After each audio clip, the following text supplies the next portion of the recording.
Hello बच्चों, कैसे हैं आप। तो बेटा आज की क्लास में जो हम अगला टॉपिक पढ़ने वाले हैं इलेक्ट्रोस्टैटिक से, वो है आपका work done rotating a dipole in uniform electric field. अब तक जो हमने पढ़ा है वो हमने क्या पढ़ा है कि इलेक्ट्रिक डाइपोल जब एक थीटा एंगल पे यूनिफॉर्म इलेक्ट्रिक फील्ड में घुमाया जाता है तो उस पर क्या क्रिएट होता है कि टॉर्क क्रिएट होता है। ओके, टॉर्क का मतलब क्या होता है, बल आघूर्ण, कि वो कितना घूमेगा। ठीक है, तो उस टॉर्क की हमारी इक्वेशन आई थी लास्ट जो हमने वीडियो बनाई थी, क्लास ली थी, तो वो is equal to P sine theta, ये इक्वेशन आई थी ना हमारी। आज हम इससे अगले का नेक्स्ट जो वीडियो नेक्स्ट टॉपिक है कि अगर डाइपोल आपका रोटेट कर रहा है, ओके, तो कितना उसको वर्क डन यानी कि कितना उसको वर्क करना पड़ेगा रोटेशन करने के लिए। तो इसके लिए हम क्या करेंगे, सपोज एक इलेक्ट्रिक फील्ड है ये वाली, ये इलेक्ट्रिक फील्ड है यूनिफॉर्म, जितनी भी आपकी इलेक्ट्रिक फील्ड लाइंस हैं बेटा वो सारी कैसे एक दूसरे के पैरेलल है। तो पैरेलल का मतलब क्या हो गया कि ये यूनिफॉर्म इलेक्ट्रिक फील्ड बोल सकते हैं हम इसको। ओके, अब इलेक्ट्रिक फील्ड की जो डायरेक्शन होती है बेटा, इलेक्ट्रिक फील्ड की डायरेक्शन कहां से कहां होती है, प्लस से माइनस की तरफ। तो सपोज ये इसका पॉजिटिव चार्ज है, ये इसका नेगेटिव। ओके, तो डायरेक्शन इधर से हो जाएगी, इधर से इधर, प्लस से माइनस की तरफ। तो इसको हम यह नाम देते हैं कि ये वही ई है। तो जितना इलेक्ट्रिक फील्ड ऊपर की तरफ है उतना ही इलेक्ट्रिक फील्ड आपका नीचे की तरफ भी है, तो ये भी ई हो गई। अब इसके अंदर हम क्या रखे हैं, एक इलेक्ट्रिक डाइपोल है और उस इलेक्ट्रिक डाइपोल को हम घुमाने की कोशिश करते हैं कि सपोज कि पहले इलेक्ट्रिक डाइपोल ऐसे रखा था रेस्ट कंडीशन में, उसको हमने ऐसे घुमाया। ठीक है, तो सपोज यहाँ पे एक डाइपोल हम बना देते हैं, ये आपका माइनस क्यू चार्ज, ये आपका प्लस क्यू चार्ज, और ये बन गया आपका डाइपोल, तो बन गया डाइपोल। और ये वाला जो गैप होता है चार्ज का वो क्या होता है आपका 2a, कितना होता है 2a। अब सपोज ये यहां से इस वाली इलेक्ट्रिक फील्ड से कितना एंगल बना रहा है, सपोज θ1 एंगल बना रहा है। कितना एंगल बना रहा है, θ1। पहले रेस्ट में था, अब ये यहाँ पे कितना बना रहा है, θ1। इसको और थोड़ा सा घुमाएंगे तो थोड़ा सपोज ये कितना बनाएगा, यहाँ से एक θ2 एंगल बना देता है। तो इसको मान लो माइनस क्यू, ये हो गया आपका प्लस क्यू। ठीक है ना, ऐसे। और ये वाला जो एंगल बना इसको मान लिया हम θ2।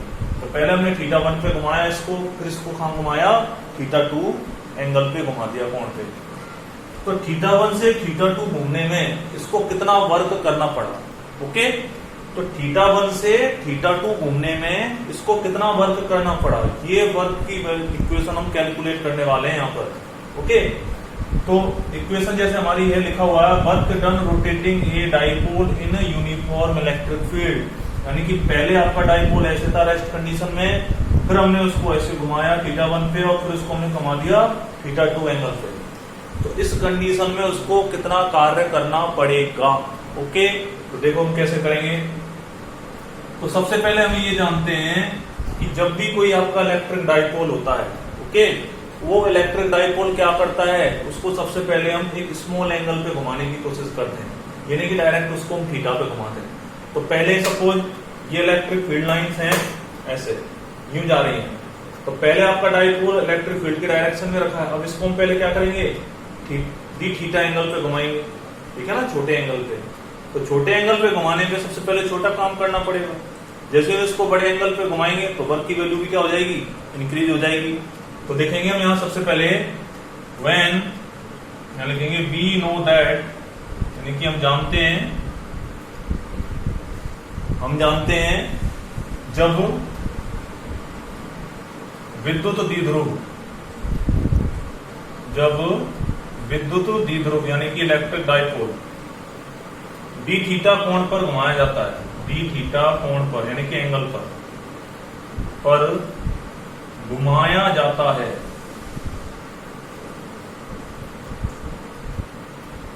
ठीक है, डी थीटा कोण पर घुमाया जाता है। अतः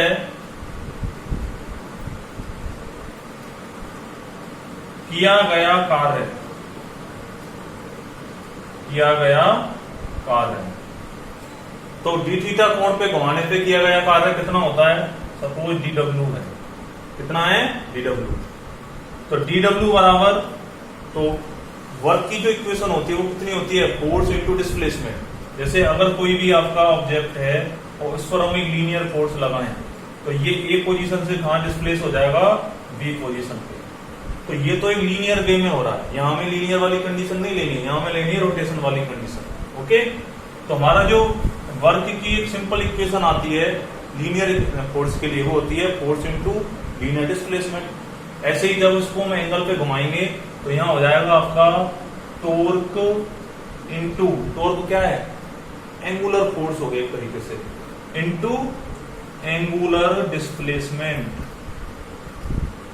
एंगुलर डिस्प्लेसमेंट, एंगुलर डिस्प्लेसमेंट का मतलब क्या हुआ कि कोणीय विस्थापन उसने कितना किया, यानी कि डी डब्ल्यू बराबर बलागुण गुणा कोणीय विस्थापन। ये इसकी एक इक्वेशन बन जाती है। ये क्या बन जाती है? एक इक्वेशन। अब देखो, अब ऑलरेडी हम जब थीटा एंगल पे ऐसी विद्युत द्विध्रुव यानी कि इलेक्ट्रिक डायपोल को हम घुमाते हैं तो टॉर्क की इक्वेशन क्या होती है? तो वो इक्वल टू होता है पीई साइन थीटा। ये ऑलरेडी हम पढ़ चुके हैं।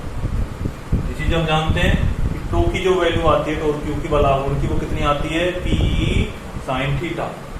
तो इस टो की वैल्यू को आप यहां शिफ्ट करेंगे तो डी डब्ल्यू बराबर टो, या फिर पी साइन थीटा लिख दें, पीई साइन थीटा इंटू कोणीय विस्थापन कितना है? डी थीटा घुमाया। तो सबसे पहले हम इसको लिखे डी थीटा घुमा दिया, ठीक है। तो ये एक इक्वेशन आई, डी थीटा घुमाने पे डी डब्ल्यू वर्क करना पड़ा, इसको मानो इक्वेशन नंबर फर्स्ट, ठीक है।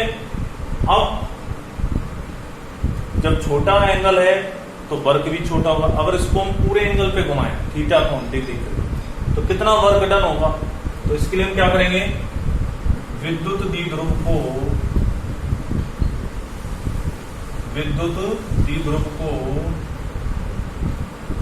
थीटा कोण पर घुमाने में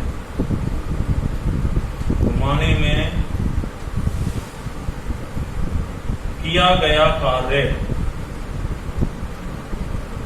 यानी कि कंप्लीट वर्क हम निकालेंगे। तो क्या करेंगे? इस इक्वेशन का इंटीग्रेशन कर दो। क्या करेंगे? यानी कि समाकलन। तो यहां पे हो जाएगा डी डब्ल्यू इंटीग्रेशन का sine PE sine theta into D theta. ये बन गया ना डी डब्ल्यू का इंटीग्रेशन। दोनों तरफ हमने क्या कर दिया? इंटीग्रेशन कर दिया। इसको मानो इक्वेशन नंबर सेकंड। अब हमें जब इसका इंटीग्रेशन करना है तो नेक्स्ट जो वैल्यू आएगी इसकी, वो क्या आएगी आपकी? देखिए मैं इधर लिख देता हूं।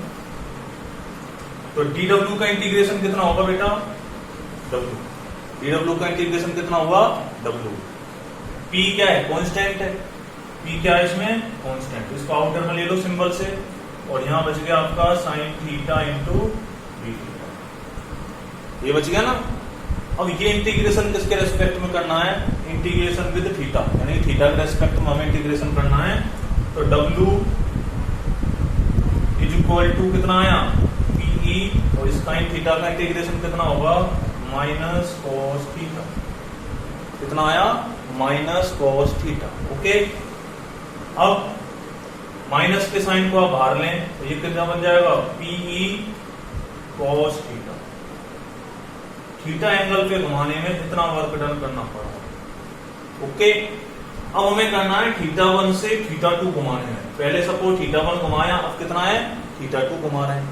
तो हम क्या करेंगे? इसी में बता देता हूं। अगर मैं यहां पे ऐसा लिख देता हूं कि यहां पे तो ये इक्वेशन आई आपकी थीटा घुमाने में। अगर थीटा 1 से थीटा 2 आपको घुमाया जाए तो हम क्या करेंगे? इसी में आप यहां पे लिमिट लगा सकते हो। क्या लगा सकते हैं? लिमिट।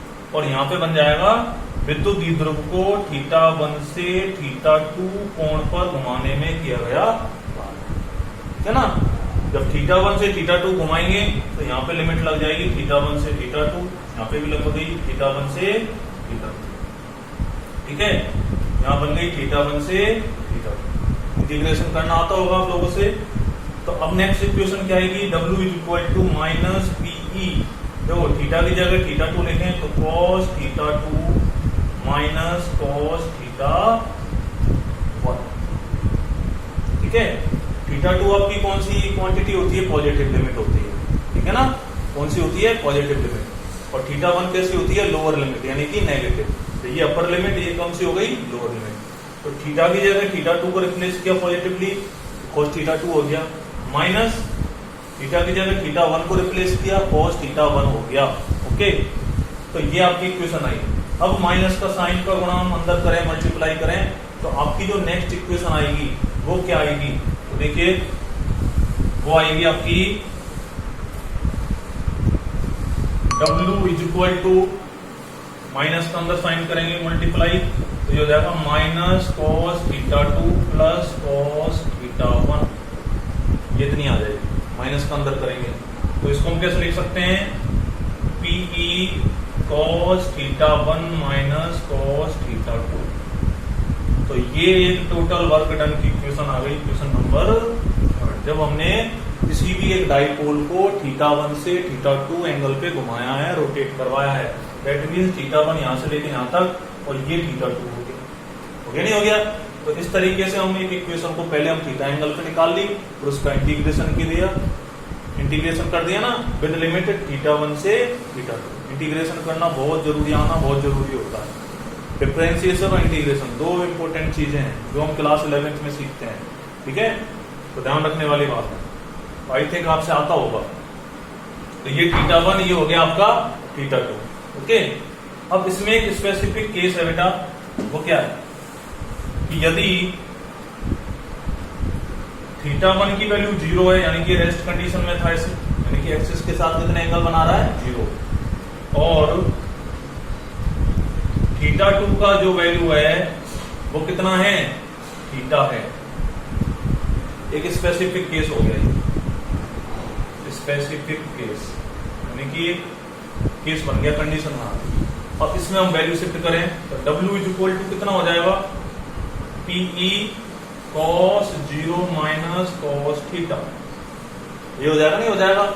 थीटा 1 की जगह 0 रख दिया और थीटा 2 की जगह थीटा रख दिया, तो W का मान कितना आएगा, PE cos 0 की वैल्यू 1 माइनस cos थीटा। तो इतनी ये इक्वेशन आती है, ठीक है।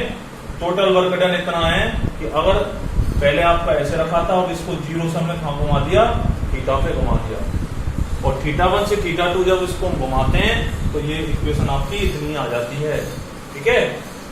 तो इस तरीके से सबसे पहले आपको डायग्राम को पता होना चाहिए कि भाई डायग्राम हमने कैसे कैसे बनाया है, कैसे कैसे ये रोटेट कर रहा है। लास्ट इक्वेशन, लास्ट वीडियो में हमने ये पढ़ा था तो की जो वैल्यू होती है वो होती है P sin theta, B sin theta का इसमें यू होता है। तो ये इक्वेशन और पिछली वाली इक्वेशन एक दूसरे से कैसे ये लिंक्ड है, ठीक है ना। तो थोड़ा आप याद रखें, तो इसको आप एक बार हैंड रिटन यानी कि नोटबुक में करके देखें, ओके। तो आज ये टॉपिक हम पढ़ा है हमने अभी, तो आज इसको करके देखें। तो आज के लिए इतना ही, thank you very much, have a nice day.